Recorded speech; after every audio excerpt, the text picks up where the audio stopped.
وہ کہتے ہیں کہ کوئی آپ کے کھانے میں زہر گھول دے تو علاج ہو سکتا ہے، لیکن اگر کوئی آپ کے کانوں میں زہر گھول دے تو علاج ناممکن ہے۔ تمہیں پتا ہے فلاں انسان تمہارے بارے میں کیا کہہ رہا تھا؟ 90% رشتے اس سے خراب ہوتے ہیں، 90% ذہنی اذیت اس بات سے ہوتی ہے، 90% گھر اس سے خراب ہوتے ہیں۔ تمہاری نند یہ کہہ رہی تھی، تمہاری بھابھی یہ کہہ رہی تھی، ساس یہ کہہ رہی تھی، بہو یہ کہہ رہی تھی، تمہارے چچا یہ کہہ رہے تھے، تمہاری پھپھو یہ کہہ رہی تھی۔ ایک بات یاد رکھیے گا، آپ کی زندگی میں بے شمار لوگ ایسے آئیں گے، فلاں یہ کہہ رہا تھا، فلاں یہ کہہ رہا تھا، فلاں وہ کہہ رہا تھا، سنائیں گے، لیکن ہمیں سننا نہیں ہے۔ ہمیں کیا کرنا ہے؟ ہمیں سننا نہیں ہے۔ ہمارے یہاں کہا جاتا ہے ایک کان سے سنو دوسرے سے نکال دو۔ ایسے نہیں ہو سکتا، ایسے نہیں ہو سکتا۔ جب ہم اس کان سے سنیں گے تو اس کان سے نکالنا مشکل ہو جائے گا، کیونکہ وہ یہاں پہ رہ جائے گا، یہاں سے جائے گا، یہاں پہ رہ جائے گا۔ سمجھ رہے ہیں؟ سنا انسنا نہیں کر سکتے۔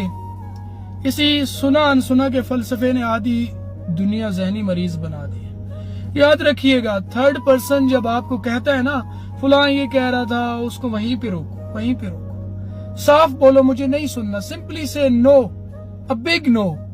لوگ کہتے ہیں جی سنا انسنا کر دو، تب میں خود سے سوال کرتا ہوں کہ آخر سننا کیوں ہے؟ اور اگر کبھی سننا انتہائی ضروری ہو بھی جائے تو اس انسان سے سمپلی یہ بولے مجھے یہ نہ بتاؤ اس نے میرے بارے میں کیا کہا ہے، مجھے یہ بتاؤ تم نے کیا کیا، تمہارا رد عمل کیا تھا۔ یقین جانیے اس ایک اصول نے میری زندگی بہت آسان کر دی الحمدللہ۔ اور وہ اصول کیا ہے؟ کوئی میرے بارے میں کیا کہہ رہا ہے مجھے نہیں سننا ہے۔ اگر وہ بات اتنی اصلاح والی ہے، اتنی تعمیری ہے، اور وہ شخص میری اصلاح چاہتا ہے تو وہ میری پیٹھ پیچھے بات کیوں کرے گا بھلا؟ ہے نا؟ وہ مجھ سے براہ راست بات کرے نا۔ اس لیے سمپلی نو۔ ہاں ڈائریکٹلی اگر کوئی خود اپروچ کرتا ہے اور سولوشن سے بھی ڈسکس کرنا چاہتا ہے، اصلاح بھی کرنا چاہتا ہے، سو بسم اللہ۔ ورنہ بس ایک ہی اصول ہے، سمپلی چینج دا ٹاپک، یا پھر کہیں کہ ہاں مجھے پتا چل گئی ہے بات، چھوڑے اس بات کو، دفع کرو اس بات کو اور سناؤ۔ رائٹ؟ اچھا کچھ لوگ کہتے ہیں کہ اس طرح اسٹریٹ وے نہ کہنے سے روڈ لگے گا، سامنے والا ناراض ہو جائے گا۔ یاد رکھیے گا، یاد رکھیے گا، اگر آپ اس معاملے میں ذرا سی بھی نرمی کا مظاہرہ کریں گے نا، وہ انسان وہ زہر آلودہ بات آپ کے کان میں ڈال کر ہی جائے گا۔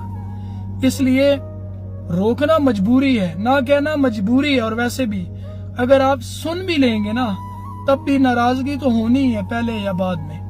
اور ویسے بھی جب آپ اس رول کو اپنا لیں گے تو کچھ ہی عرصے میں آپ کے سوشل سرکل میں جتنے بھی لوگ ہیں، کتنے 10 20 50 100، سب کو آپ کس مزاج کا ایسا ایسا پتہ چل جائے گا، اور پھر کوئی آپ سے خود بھی ایسی بات نہیں کرے گا۔ میں ہمیشہ سوچتا ہوں کہ ہماری کنورسیشنز اصلاح کے لیے ہونی چاہیے، تعمیر کے لیے ہونی چاہیے، خیر کے لیے ہونی چاہیے، لیکن افسوس ہماری کنورسیشنز ہوتی ہیں ذہنی اذیت کے لیے، نیچا دکھانے کے لیے ہوتی ہیں، دل جلانے کے لیے ہوتی ہیں، رشتوں کو خراب کرنے کے لیے ہوتی ہیں، بگاڑ کے لیے ہوتی ہیں، شر کے لیے ہوتی ہیں۔